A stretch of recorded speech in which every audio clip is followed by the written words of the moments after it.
In this video, we will create a new paragraph style and apply it to an existing document. Styles can be used to format paragraphs to make the document more organized and presentable. By default, Word has built-in styles that can be used to format your document. But we will show you how to add a new paragraph style. For this, open a new document and go to Home tab. Click the expand icon on the Styles group. When the side pane is displayed, click the New Style option. The Create New Style from Formatting pop-up is displayed. In the Properties section, type a name for the new style. From the Style Type drop-down, choose Paragraph. From the Style Based On drop-down, choose Normal. In the Style for Following Paragraph drop-down, select the new style name. The Formatting section contains basic font options for type, size, color, alignment and spacing. Use these options to add basic font features to your paragraph style. Retain the default selections on checkbox and radio buttons.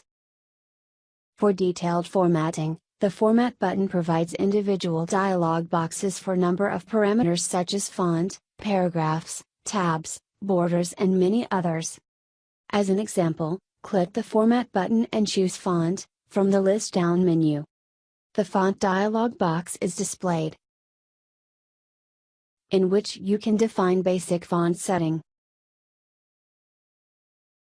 and advanced settings as required. Make all the necessary settings for the required parameters and click on OK in the main pop-up window.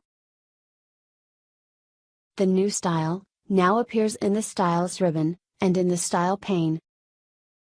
To apply the new style, let us first add text to the document. Select the text to which the new paragraph style is to be applied. In the Styles ribbon, click the downward arrow to display all the styles. Now, click the new style that you created to apply it to the selected text. In a similar way, you can modify the existing styles or add various paragraph or heading styles to enhance the visual appeal of the document. Thank you for watching this video.